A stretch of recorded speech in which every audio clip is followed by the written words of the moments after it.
आज की कहानी है नई बहू। सुम्मी बुलाते थे सब उसको प्यार से। सुषमा नाम तो सिर्फ स्कूल में ही सुनती थी। वह अपने भाई बहनों से सबसे बड़ी होने की वजह से बचपन से ही जिम्मेदारी लेना उसके स्वभाव में ही आ गया था। पिता के यहाँ छोटा ही परिवार था, लेकिन उसको पारिवारिक तालीम अच्छी तरह से मिली थी। जैसे ही सुम्मी बड़ी हुई, सुम्मी के विवाह की चर्चा सब रिश्तेदारों के बीच होने लगी, तो मम्मी भी अपने ख्वाबों के राजकुमार को देखने लगी थी। पढ़ने में घावी सुम्मी भी कहीं न कहीं उच्चाधिकारी की थी चाहत रखती थी। एक दिन सुम्मी के पिता को सुम्मी के लिए राजकुमार मिल ही गया। व्यवसायी राजकुमार जो बड़े परिवार का बेटा था। जहाँ सुम्मी छोटे परिवार की बड़ी बेटी थी, वहीं संजू भावी पति बड़े परिवार का छोटा बेटा था। सुम्मी और संजू दोनों का विवाह तय हो गया। संस्कारी सुम्मी ने नई दहलीज पर अनेक ख्वाबों को संजोकर कदम रखा। कुछ ख्वाब मुकम्मल हुए तो कुछ अधूरे ही रहे। सुम्मी को जहाँ छोटे परिवार के अनुसार थोड़ा सम्मान बनाने की आदत थी, वहीं सुम्मी के परिवार में ज़्यादा सम्मान बनाने की सीख मिली। नई बहू के आने से न केवल बच्चे खुश थे, बल्कि उसके संस्कारों ने उसके बुजुर्ग सास ससुर को भी गांव से शहर ही बुला लिया था। शुरू में भीड़ महसूस करने वाली सुम्मी बड़े परिवार में सामंजस्य बिठाने लगी थी। सबकी इच्छाओं को पूरी तरह करते करते नई बहू कब सबकी चहेती बन गई, पता ही नहीं चला। भरे पूरे परिवार में सब एक ही कमी थी कि सुम्मी की बड़ी जेठानी को कोई बच्चा नहीं हुआ था।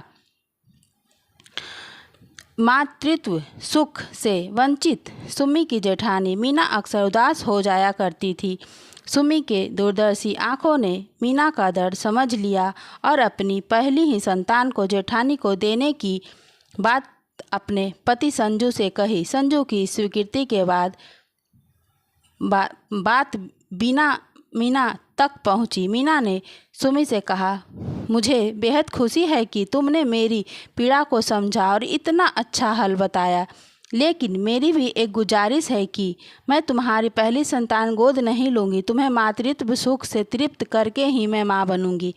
सुम्मी सबसे छोटी होने के कारण सुम्मी की सास उसे नई बहू की ही पुकारती थी। नई बहू के सराहनीय फैसले के साथ बड़ी बहू मीना के समझदारी भरे फैसले पर सुम्मी की सास ने मुहर लगा दी। कुछ समय पश्चात सुम्मी एक बेटे की माँ बनी। बेटा बड़ा होने लगा। सुम्मी भी अपने वादे को पूरा करने की अग्रसर होने लगी।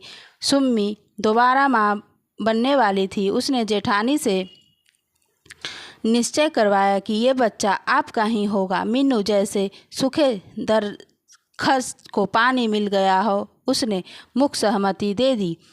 संतति का देना और लेना दोनों ही स्त्री के स्त्रीत्व के बड़े बलिदान हैं। 9 महीने दोनों की माँओं की कोख में पल ही रही संतान का एक दिन संसार में आगमन हो ही गया।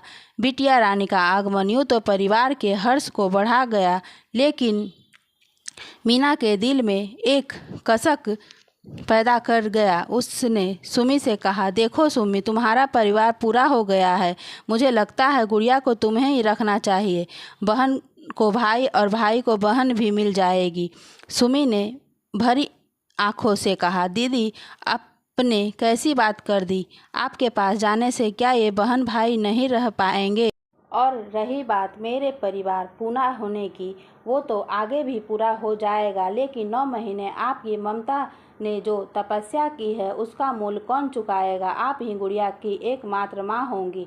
भाव विभोर होकर मीना ने गुड़िया को सीने से लगा लिया। ममता से वर्षों से सूखे स्तनों में मानो दूध का अविरल प्रवाह बह गया हो।